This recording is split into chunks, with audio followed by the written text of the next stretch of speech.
Hey, what's up everyone, Morey Croson here, and I just got done with a workout. And as I was going through, I was really starting to think about what are some of the best things that you could do as a quarterback to be able to really gain more arm strength and be able to throw the ball further. And so what I wanted to do with this video is just be able to specifically give some targeted areas that you can do over and over again over a period of time to really be able to maximize your performance when throwing. So as always, if you like the information, go ahead and click that thumbs up down below. Subscribe to the channel if you haven't already. And if you have any questions, comments, recommendations, or anything like that, go ahead and leave those down below. We're gonna hop in the video right now. All right, so first thing that I think is the most important is gonna be internal external rotation. So what we're gonna just do is we're gonna start with the elbows high, and we're just gonna control going down and then come back up just like so. Just making sure that you're keeping the elbows at the same height the entire time that we're going through. This is gonna really make sure you can come through and finish with a lot of strength, because when you're actually finishing the throw, you're getting internal rotation, that same type of movement we're doing here. So being able to strengthen that is really important. The next thing is going to be bringing your elbows all the way into touching, right? Same idea here, keeping the elbows high the entire way. This one, when we're coming through in the throw, we're driving the elbow all the way through. I'm right-handed, obviously, but we want to do these with both, just because it really gives the right range of motion in the back and being able to get total horizontal adduction as you're going through. All right, this one's gonna be bent over external rotation. So what I'm doing here, I have 25s. I'm just gonna keep my elbows locked in, and I'm just pulling out to the side here. The amount of weight isn't what's important. It's just being able to keep those elbows close to make sure you're able to keep a really strong posture as you're throwing and just really building up that rotator cuff. All right, next one's gonna be single arm rows. So what I'm just gonna do is grab the weight here. I'd really say, and I recommend you guys challenging the weight here. I have a 90, but being able to really add weight is gonna be important. Just when you're doing it, make sure you're keeping everything nice and tight as you're going through, right? So you don't wanna end up having to do any extra stuff with your spine. You wanna be able to keep everything nice and locked in as you're going through to make sure you're really strengthening the back.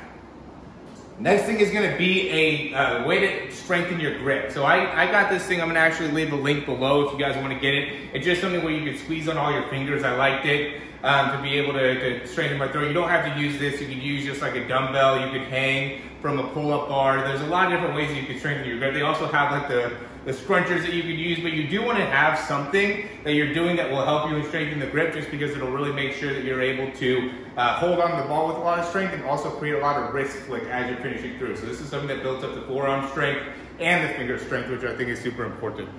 So this one I'm going to go 2 and 1 here. Any type of bench or anywhere where you can lay down. You can even actually be off your bed here. I have some light 5-pound dumbbells, and what I'm going to do is just press right up overhead. I'm trying to keep those dumbbells as high as I can as I'm going through the movement, right? I'm doing the overhead lifts, and then I'm also, these are overhead presses, and then I'm going to go overhead lifts. As I'm lifting, I want to just control my core to make it so I'm not extending too much in my lower back. I'm just lifting the weight straight up and using my mid-back, back of the shoulder to be able to do this. 5-pound weight should be plenty. That's very challenging for me to be able to do. Okay, this one's just gonna go, I usually like to use 1 weight when I'm doing this. You can use 2. I'm lifting the dumbbell up overhead. I'm going to extend back, come right back up. It's not really a tricep exercise. It's actually called a Serratus exercise, because it's gonna be able to really maximize those muscles right below the lats. Really working on when I finish the throw. All right, so next one's gonna be a single arm bench press. So big thing with this is just being able to, again, just push the weight, make it so it's something that's a good amount. I like to do single arm instead of 2 arm, just because it really makes it so you're able to utilize the core to be able to strengthen. I'm doing just a nice easy 65 here, but as you get better, you'll be able to strengthen more and build up that chest, be stronger and stronger. All right, so next one's gonna be military press. So I just have the weights just right up here by my shoulders, and what I'm just gonna do is just press right up overhead, making sure again that I'm not getting too much extension in the core. I'm keeping everything nice and straight all through my body as I'm lifting up overhead. This is a great one to be able to build up overall shoulder strength. You can do this with dumbbells, you can do this with kettlebells, you can do this with just 1 arm, you can do it with a barbell, a lot of different ways you can do this press. So I think a lot of those exercises that I went through, you could also use with bands. And this one I'm just gonna do specifically with a band just because it's hard to replicate, so it's a banded overhead press. So what I'm doing here is I'm creating external rotation by just having to pull it back. And then from there, I'm just pressing straight up overhead, trying to keep the band back the whole time as I'm pressing up overhead. But I could really do this with the external rotation exercises as well, right? I could also do it with even like a single arm press. So you can use a lot of things for these bands to be able to get the same type of workout that I was doing with the dumbbells.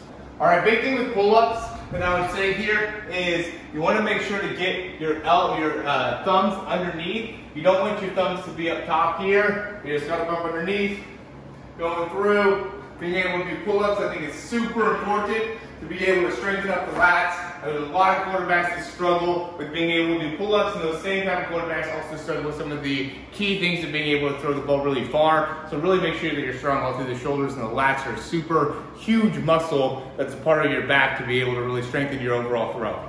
So first core exercise I think is critical. It's just going to be a tall plank.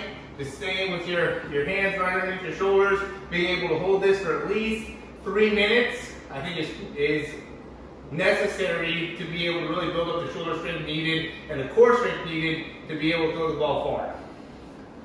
Next is going to be side planks with the hip dip. So I start off in this position, being able to go through here, especially if you struggle with pull-ups. This is a great exercise to be able to build up the lat, build up the shoulder strength, and also really strengthen the QL, which is super important, being able to maintain a really strong spine when you're throwing. Okay, I like this because you go up overhead and being able to control up overhead and then lifting your feet up and being able to flutter kick makes it so you're going to really focus on that lower back to make it so you're not going into too much extension there, and also being able to strengthen your core to make it so you're not going into, or you don't have any weakness within that anterior part of the core. Next one's going to be torso twist. So I have a weight here.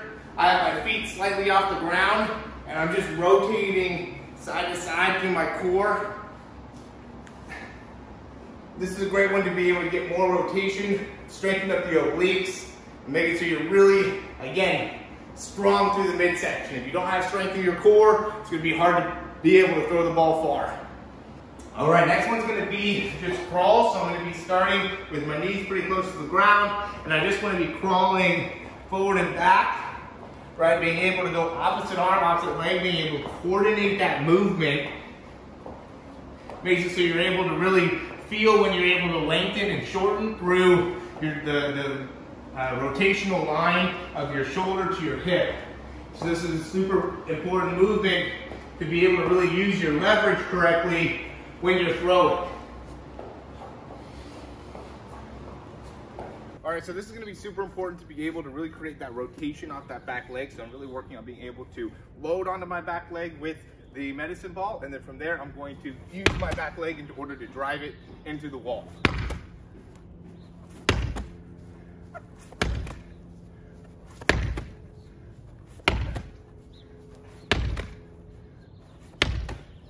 All right, so this is going to be a great one for really being able to absorb on that front leg as I'm shifting all my weight through. I'm going to do it on my left leg because that's going to be my absorption leg, but I'm just going to go and jump and land, and I'm going to go and turn 90 degrees.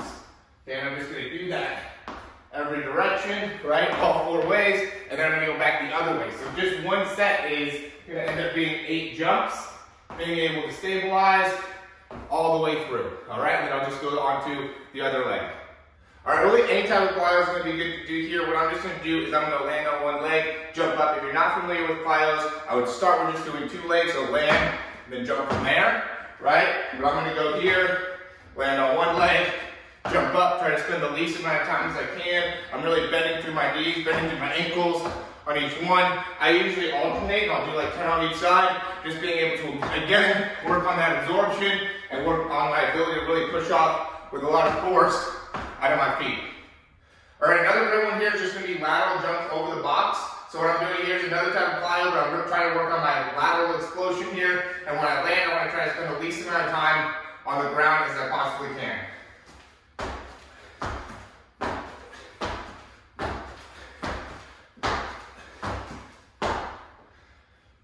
Just to give you an idea, this ends up being about a 16-inch box.